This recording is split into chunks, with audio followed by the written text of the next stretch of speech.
President Trump has put out a number of statements critical of some of the government actions that have made things challenging for white people in South Africa.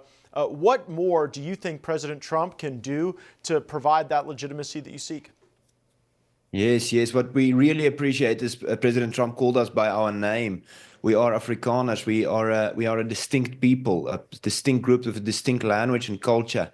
And he recognized us as a people. That's something that no one has done for a very long time, and we're very thankful for that. But people need a place, and in that light, we asked, give us. Political recognition, specifically, actually something that the South African government promised us back in the 90s. The Wali Musa Declaration said that the strive for Afrikaner self-determination is a legitimate strive. That was followed by multiple things, including the strive to self-determination, which was included in the South African Constitution, but never acted upon. And now we ask, if there can be a Trump declaration stating that a national home for Afrikaners is a legitimate pursuit, and that they will support it with their best endeavors. It could be a tremendous move forward for us.